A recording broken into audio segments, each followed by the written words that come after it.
Kinaaaliwan ng mga turista ang kumukulong lawa sa Manito, Albay. Sa sobrang init ng tubig, pwede raw maglaga ng itlog. Nasa frontline ng balitang yan, Simon Gualvez. Oh, shucks. So, mainit. Dinarayo ang lawa na ito sa bayan ng Manito sa Albay. Ang tubig kasi nito abay kumukulo. Sa sobrang init, umuusok ang tubig. Umaabot daw sa 100 degrees Celsius ang temperatura sa Nag-Aso Lake. Napakahat niyo po kasi, ma'am. Even a microorganism or even the fish, hindi siya nakakapag-survive doon. Pwede nga rin daw ditong maglaga ng itlog. Actually, ma'am, if you want to experience na mag-boil ng egg, yeah, we can do that.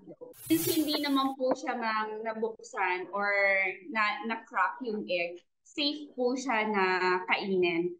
But once po ma-crack yung egg or mapasok ng tubig yung egg, hindi po siya safe kasi since minsan po kasi, ma'am, nangangamoy asupre, parang isa siya sa chemicals, chemicals na hindi siya advisable, na very hindi siya advisable. So, may effect po siya sa health natin. Paliwanag ng PHIVOLCS, normal ang pagkulo ng tubig sa naturang lawa. Kasi in fact that area may be thermal plant. Yes, po. May inactive volcano. So, yung heat na yan would come from yung residual heat ng inactive volcano. Hindi raw ito dahil sa matinding init ng panahon ngayon. Ang heat na nanggaling dito, yung residual heat would come from yung geothermal heat sa ilalim ng lupa.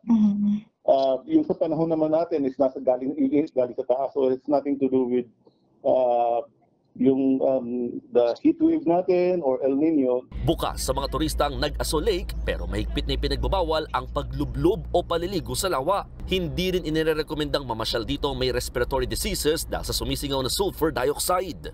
Tiniyak naman ng mga otoridad na laging may nagbabantay sa lawa para matiyak ang kaligtasan ng mga turista. Nagbabalita mula sa Frontline, Mon Gualvez, News 5. Mga kapatid, Nikki de Guzman po. Iba na ang may alam at may pakialam sa panahon ngayon.